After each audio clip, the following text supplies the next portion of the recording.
भक्तों, ओम नमः शिवाय, श्री शिवाय नमस्तुभ्यम, जय श्री महाकाल।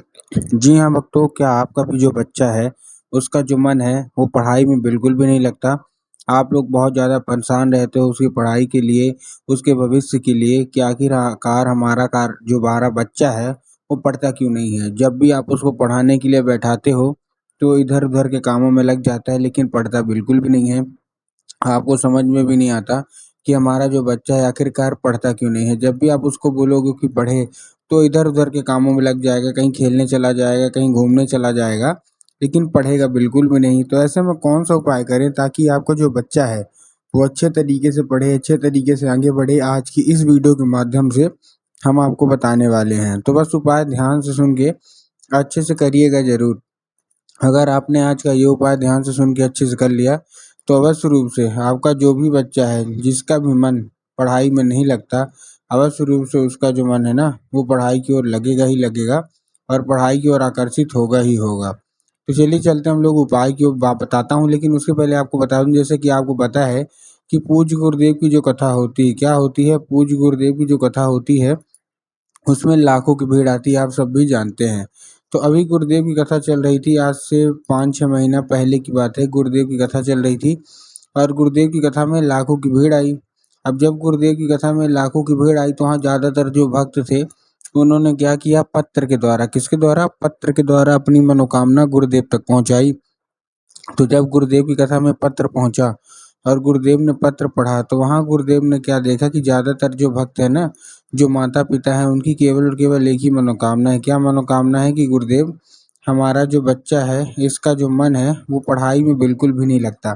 हम जब भी इसको पढ़ाने के लिए बैठाते हैं तो कहीं खेलने चला जाएगा, कहीं घूमने चला जाएगा।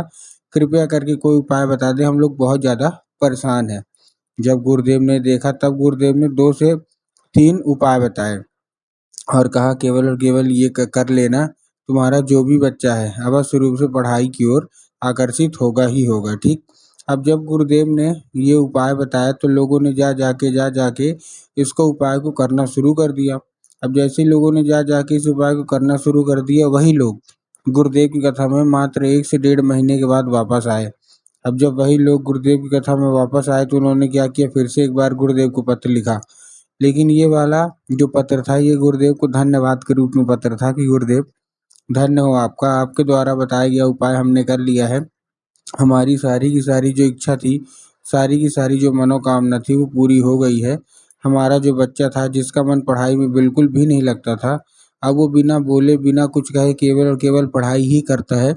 आपका कोटि कोटि धन्यवाद। तो देखिए, जो लोग भी मेरी आवाज़ सुन रहे हैं ना, अगर आपको भी जानना है कि आखिर ऐसा कौन सा उपाय है जिसको करने मात्र से जो मनोकामना होती है वो पूरी हो जाती है और जो बच्चे होते हैं जिनका भी मन बिल्कुल भी मन पढ़ाई में नहीं लगता, उनका मन भी पढ़ाई की ओर आकर्षित होने लगता है। तो चलिए हम बताते हैं आपको आज की इस वीडियो के माध्यम से कि आपको करना क्या है। ठीक, लेकिन उससे पहले चैनल पे अगर पहली बार आए हैं और आवाज़ मेरी पहली बार सुन रहे हैं तो वीडियो कर दें लाइक और चैनल को भी कर लें सब्सक्राइब, ताकि पूजनीय पंडित प्रदीप जी मिश्रा के रोज़ नए नए उपाय जो कि मैं उनकी कथा से सुनता हूँ, श्रवण करता हूँ, सबसे पहले मैं आपको प्राप्त करा सकूँ।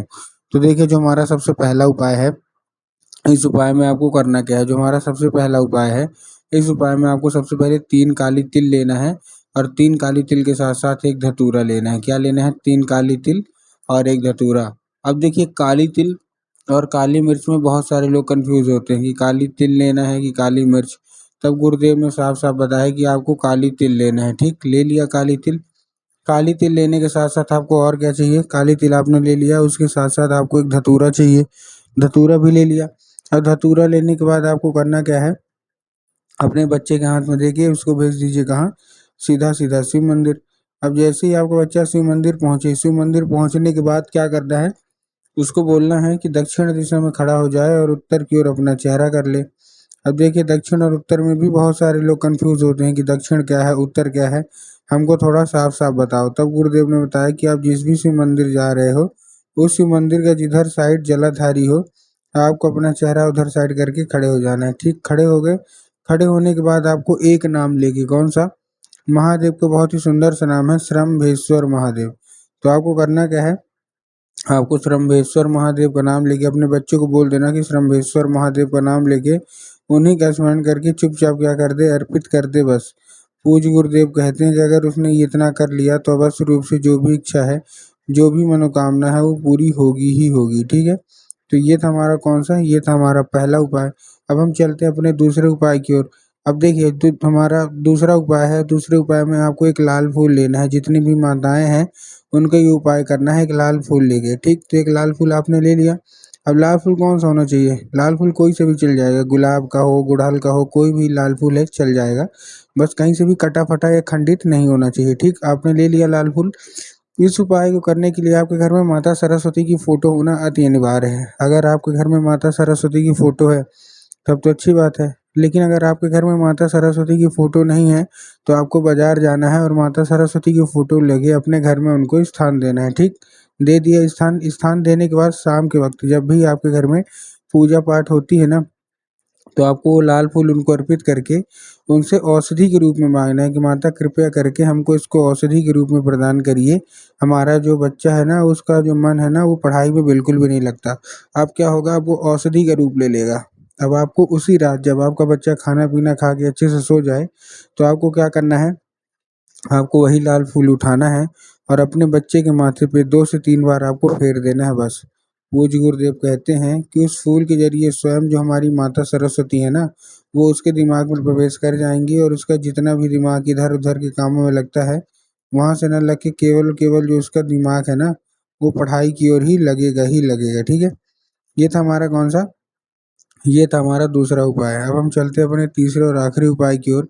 अब देखिए जो हमारा तीसरा और आखिरी उपाय है, इस उपाय में आपको करना क्या है, जो हमारा तीसरा और आखिरी उपाय है, इस उपाय में आपको एक पान का पत्ता लेना है और पान के पत्ते के ऊपर शहद का लेपन कर देना है। क्या करना है, शहद का लेपन करना है। ठीक, शहद का लेपन कर दिया। शहद का लेपन करने के बाद चिकने साइड करिएगा, जिधर चिकना साइड रहता है। ठीक, कर दिया। करने के बाद आपको करना क्या है, जैसे आपने कर दिया, करने के बाद अपने बच्चे के हाथ में देके उसको भेज दीजिए कहाँ, सीधा सीधा शिव मंदिर। ठीक, शिव मंदिर भी भेज दिया। शिव मंदिर भेजने के बाद करना क्या है आपको, जैसे आपने शिव मंदिर भेजा, शिव मंदिर भेजने के बाद उसको बोलना है, आपके दिमाग में आएगा कि बाबा भोलेनाथ के ऊपर अर्पित करवा देंगे, जो कि पूर्णतः गलत है। आपको बाबा भोलेनाथ के ऊपर अर्पित नहीं करवाना। आपको कहाँ अर्पित करवाना है, आपको अर्पित करवाना है माता सुख सुंदरी की जगह पे।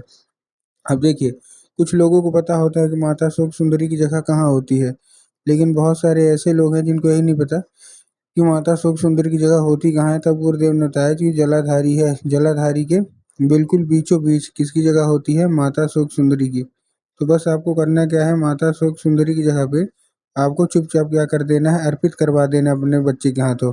पूज्य गुरुदेव कहते हैं ज़्यादा से ज़्यादा 1 महीना या 1.5 महीना इसके बीच अवश्य रूप से आपका बच्चा पढ़ाई की ओर आकर्षित होगा ही होगा।